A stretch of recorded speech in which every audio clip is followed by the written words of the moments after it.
Mi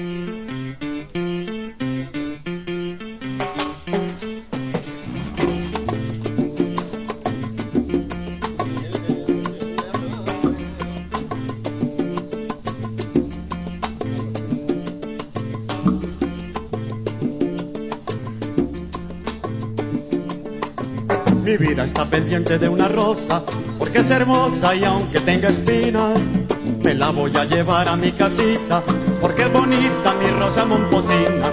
Ella le ha dado toda la inspiración a mi linda canción, por eso yo la quiero. Tiene en sus ojos toda la ensoñación de mi linda región, por eso es mi lucero. Ay, pero si llegue el otro jardinero, aunque Mi mujer un día entramos a Unicentro y llegó y me dijo, ve, aquí me daba clases de aritmética la hermana fulana, y eso era una registradora.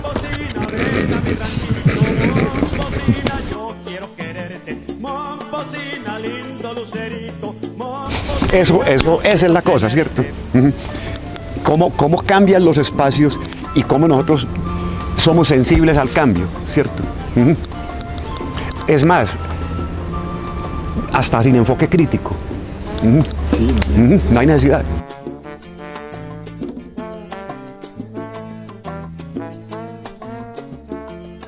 No se trata de ser nostalgiosos, ¿qué tal? No, pero sí se trata de evidenciar estas cosas. Por ejemplo, el Teatro Bolívar lo construyeron en el año 24 y lo demolieron como en el 52 o en el 54 tal vez. Y en ese lugar hubo un parqueadero durante 20 años y después el almacén de zapatos Olafo. Entonces miren, destruir una joya arquitectónica, porque esa es la otra cosa del país. El país llega y coge, hombre, la casa de mis abuelos está muy bien situada, tumba la casa, ¿cierto? Monta un parqueadero con una casetica, ¿cierto? Y empieza a ganar la plata con el parqueadero para hacer el edificio.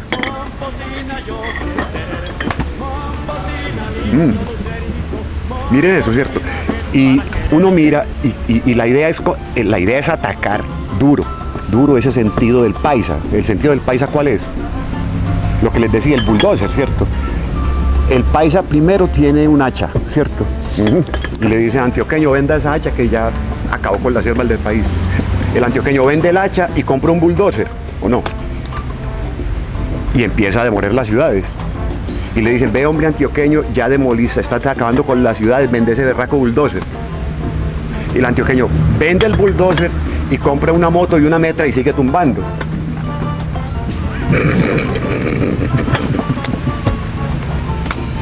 Es eso, ¿cierto? Esto es muy esquemático, pues, indudablemente, pero así es. El Herbert, ¿cierto? El dueño del Metropol, creo que todavía está vivo, era el mozo de Marta Pintuco. Y Herbert, alemán, ingeniero, y el tipo vino aquí ajedrecista, billarista, taur de póker y de dao y en fin, racista, alemán, cerrero, ¿cierto? Nos adoraba. Y las historias del tipo, no, son infinitas, ¿cierto? Lo que se aglutinaba en el Metropol, los nadaístas, los ajedrecistas, los maricas, los ladrones, los numeritos, el embolador, los que se subían de Guayaquil. Hace 40 años un amigo que murió hace poco nos dijo, acuérdense de mí, que Manrique y Guayaquil se pusieron una cita en el Parque de Bolívar para dentro de 30 años, ahí está.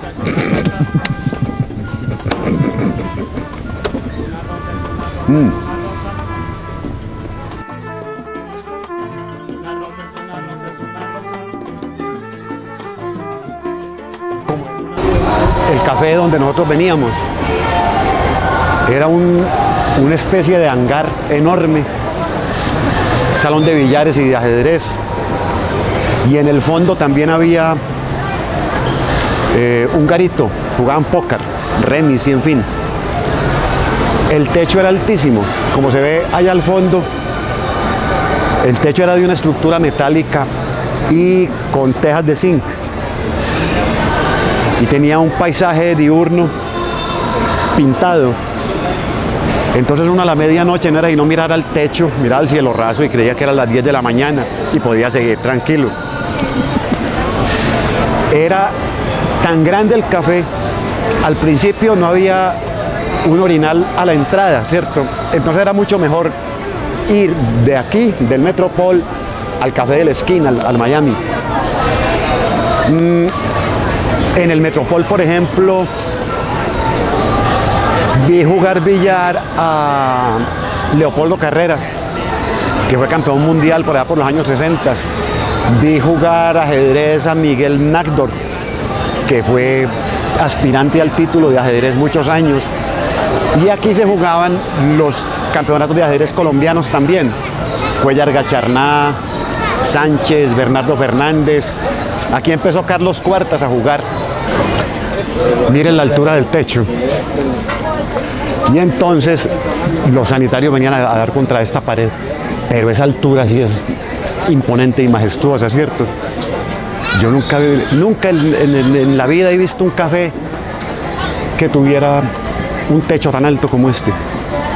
Y eso era como parte del ambiente, de la atmósfera del café. Y era un hangar. Era un total hangar. A este café entraron por primera vez las amigas nuestras a cafés. Dina Merlini, Consuelo Salgado, Elena Restrepo, Yolanda Pineda. De aquí del Metropol salimos la noche del sacrilegio para la Metropolitana. De aquí del Metropol salimos para el Paraninfo, cuando el Congreso Nacional de Escritores Católicos, y nos fuimos al Paraninfo con Azafétida y lo sacamos del Paraninfo. Le metieron a Gonzalo Arango a la cárcel. Del Metropol salíamos con los manifiestos. Del Metropol salíamos a hacerle las visitas a Fernando González.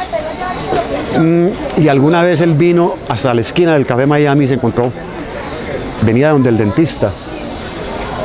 Y el Café Miami estaba como 30 centímetros por encima de la acera, más alto que la acera.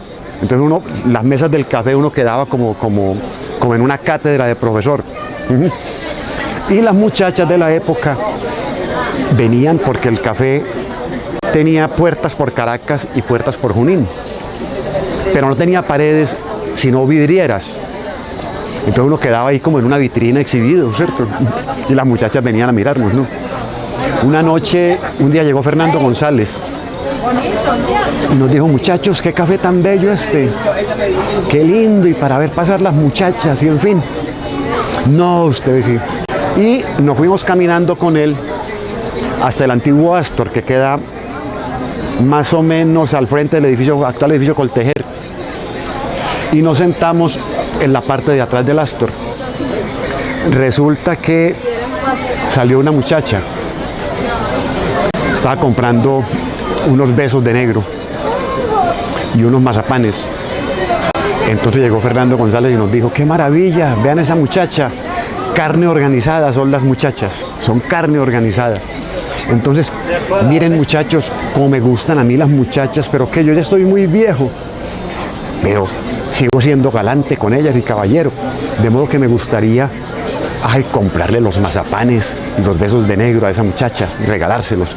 Pero miren, ya pagó los mazapanes y los dulces, y ahí ya arrancó para la calle. Entonces yo ya estoy muy viejo, imagínense. Entonces, para pagarle los mazapanes ya no alcanzo, y para alcanzarla a ella tampoco, porque cuando llegue a la puerta del Astor les aseguro que ella ya va a ir por allá 3 o 4 cuadras de distancia. De modo que uno ya a esta edad no puede alcanzar a las muchachas, y es mejor no pensar que uno les puede regalar los mazapanes. Ese era Fernando. No, es que miren, ahí está el techo. Es que no. Aquí donde está el edificio Bancoquia, ¿cierto? Como ese Medellín de la época, era lo que comentábamos de la escala, eran casas de un solo piso. Entonces el edificio Bancoquia Era una casa enorme de un solo piso, como con 8 o 10 ventanas. Y ahí vivía una mujer que nos enloquecía a todos, se llamaba Camila Botero, no sé qué se haría. Pero me acuerdo del nombre y cada que nos encontramos los amigos, hombre, ¿qué se haría Camila Botero? Estoy hablando de 1960 más o menos. Qué miedo, ¿no? ¿Viste cómo Ahí donde está el restaurante chino, ahí quedaba la heladería Santa Clara, que era del Sordo Jaramillo, el papá de Horacio, el de Hamburguesas del Oeste. Resulta que el Sordo, los helados del Sordo eran famosos en Colombia y era un tipo muy especial, muy sibarita, muy querido. Sordo. Y sordo y bruto porque nos fiaba. Resulta que él manejaba unos audífonos y manejaba un botón de volumen, un control de volumen en la correa. Y una vez en el segundo piso de Santa Clara estábamos todos sentados y llegó el Sordo Jaramillo. Y dijimos, vamos a jugar una broma al Sordo. Y empezamos todos a hablar. Y el Sordo desesperado subiéndole el volumen al audífono. Dele y dele. Y nosotros, y de pronto, ¿qué pasa que no suena esto? Y pegamos todos el grito al unísono. ¡Ah! Y el pobre Sordo pegó que brinco.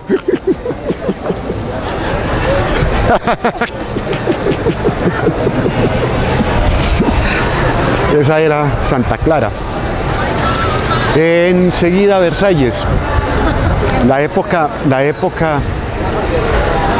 Versalles lo fundaron más o menos, lo inauguraron con el año 57, 58. Era de don Roberto Rey, el esposo de Tita Duval, que también tenían un negocio que se llamaba el Tambo de Aná, que era un bailadero en Colombia con la 70. Resulta que ellos se aburrieron con el negocio y se lo dejaron a Leonardo Nieto, el actual dueño, que le quitó las puertas, porque antes era un salón de té a la inglesa, ¿cierto? Tenía puertas de vidrio y la gente tenía que abrir la puerta para entrar como si estuviéramos en un país con estaciones. Entonces lo que hizo Leonardo Nieto fue quitarle las puertas. Y en la parte de atrás de Versalles había un balcón. Y todas las tardes, desde las 5 de la tarde, había orquesta femenina. Tita Duval y sus hijas. La baterista era una mujer muy hermosa, rubia, ojiazul, robusta, que tocaba la batería como si fuera un osito de esos de felpa automático, como de batería, de pilas. Así tocaba la batería la mona esta, ¿cierto? Donde hoy está Candilejas. Ahí quedaba un local que se llamaba Capri, que era una heladería. De ahí viene mi apodo Barquillo, porque ahí vendían conos. Y yo salí del Metropol a comprar un cono, y en esa época había tráfico por Junín, pasaban los automóviles hacia el norte. Resulta que cuando estaba cruzando la calle casi me cogí un carro y se le cayó la crema al cono. Y un amigo llegó y pegó el grito y dijo, ve, no quedó sino el Barquillo, y así quedé. Entonces en ese salón Candilejas, ahí vimos cantar a Carlos Argentino Torres antes de que fuera Carlos Argentino Torres.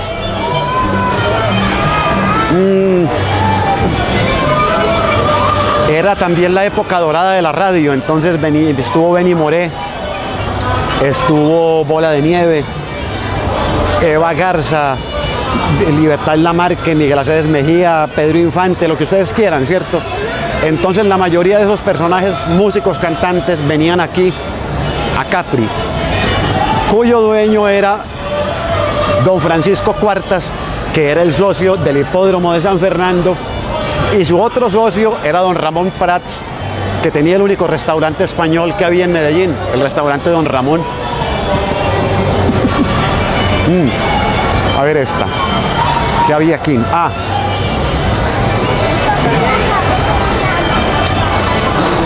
Aquí. Aquí queda la Peña Taurina.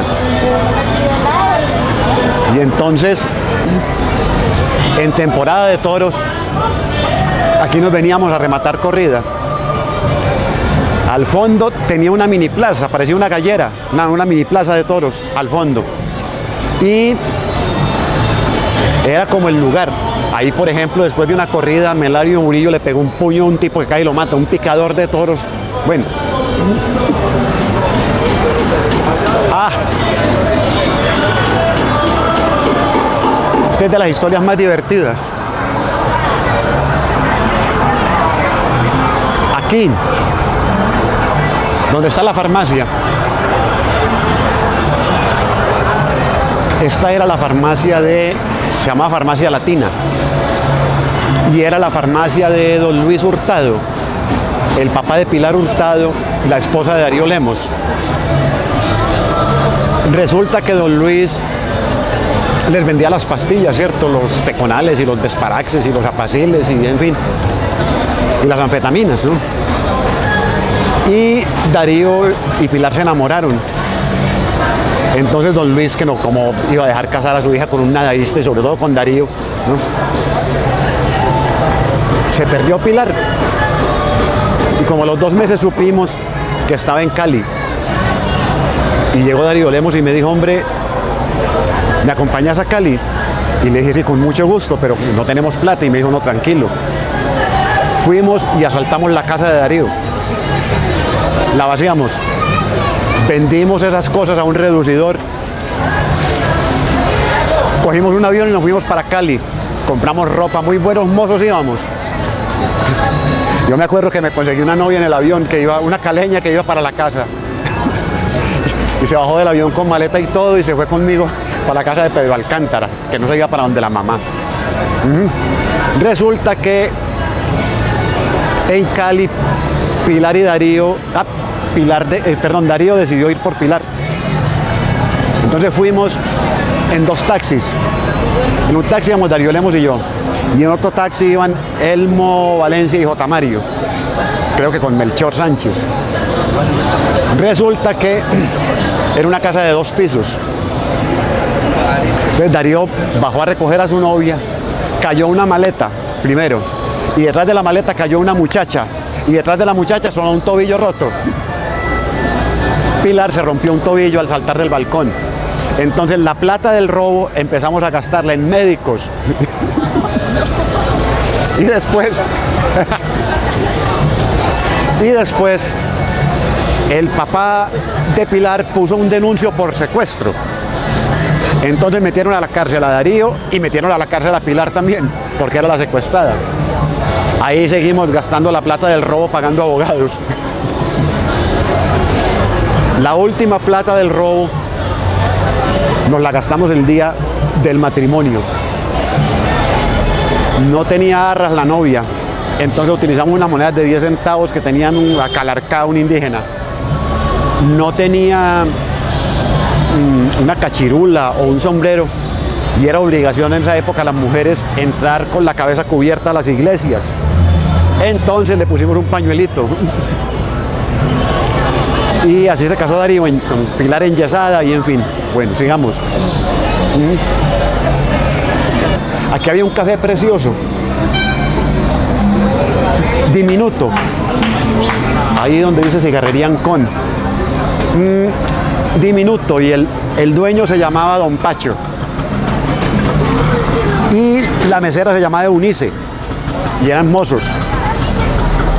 Pues resulta que cada 8 días Eunice le pegaba. Y a don Pacho era un tipo temible, pues, era un bandido furioso. Pero Eunice era la que mandaba en el café. Y le sacaba un machete y lo ponía a correr hasta abajo. Bueno, el sí, ay hombre, qué lástima. Ay hombre. ¿Ve? Ah, qué vaina, hombre.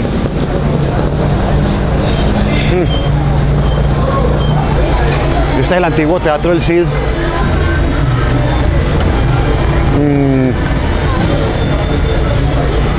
que encierra tanto de historia personal. En el año 1947, esta era una casona de ventanas arrodilladas con una puerta enorme y un patio empedrado. Ahí funcionaban las oficinas de la Bolivariana cuando yo hice la primera comunión. A los años demolieron la casa y contrataron al mejor arquitecto del país, a Ricardo Salmona, para hacer el teatro. Un teatro hermosísimo, amplio, cómodo, agradable, que lo inauguraron con la película El Cid Campeador, con Charlton Heston y Sofía Loren. Entonces produce como tristeza ver cómo un lugar puede cambiar tan perentoriamente en un tiempo relativamente corto.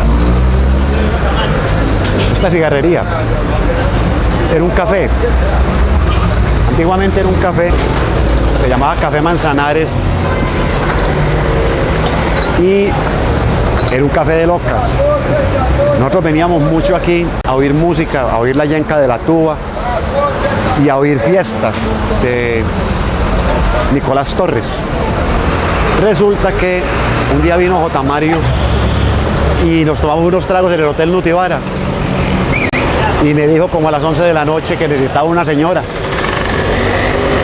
Y le dije, Jota, pero a esta hora las prostitutas tal vez. A esta hora las prostitutas tal vez, Jota. El cantinero los conocía. O me conocía a mí. Cuando entramos había en el extremo del mostrador una rubia haciendo carrizo, sentada ahí con las piernas cruzadas. Y J. Mario, que es un gallinazo, llegó y dijo, hombre, le dijo al cantinero, señor, ofrézcale a la dama, dígale que yo la invito a lo que quiera tomar. Entonces la dama le aceptó el trago a J. Mario. En un descuido de J. Mario, cuando él se fue a conversar con la mujer esta, el dueño de la cantina me dijo, dígale a su amigo que esa no es ninguna señora. Dígale a su amigo que esa no es ninguna señora, sino que es un transvestista. Entonces yo empecé a buscar la oportunidad para contarle a Jota que era un transvestista. Logré decirlo, yo sé, en un momento de descuido de la mujer esta y le dije, Jota, mucho cuidado, que la dama no es ninguna mujer, sino que es un transvestista. Y Jota llegó y me dijo, envidioso.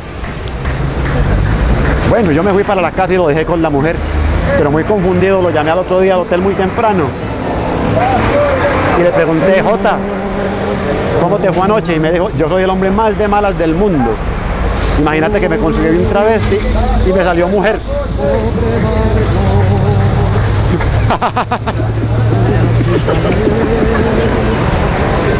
Pero entonces la cosa charra es, ay María, le fue la mano en travesti. La cosa rara es que ahí vi yo el primer museo de cera, o el único que ha venido a Medellín, y no nos dejaban entrar al tercer piso, no sabíamos por qué. Y con un amigo, Jorge Willis, nos metimos al tercer piso. Lo que había en el tercer piso era enfermedades venéreas en cera, y por eso no nos dejaban entrar. Pero es que el chancro pasador, que...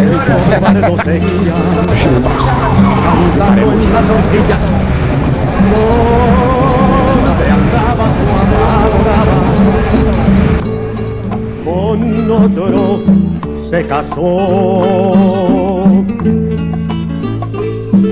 y cuentan que una noche de luna bajo un manto de estrellas murió el trovador. Y dicen los que le conocieron que esa noche se oyeron las quejas de un amor. Niña, cuando supo la historia, la verdad de la historia del pobre trovador, decía, sollozando en su locura, hoy me mata la amargura, porque yo también lo amé. Qué lástima, porque no me lo dijo. Si yo lo hubiera sabido, hoy sería toda de él.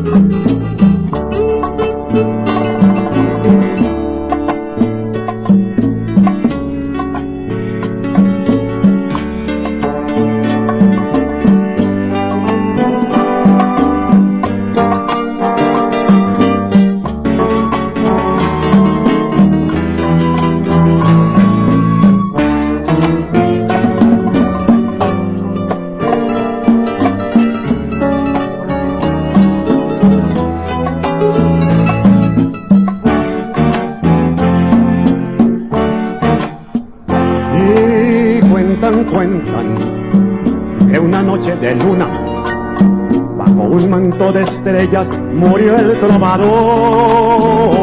Y dicen los que le conocieron, que esa noche se oyeron las quejas de un amor. La niña, cuando supo la historia, la verdad de la historia de su pobre trovador, decía, sollozando en su locura, hoy, ay, ay, ay, me mata la amargura, porque yo también lo amé. Qué lástima, porque no me lo dijo. Si yo lo hubiera sabido, hoy sería toda de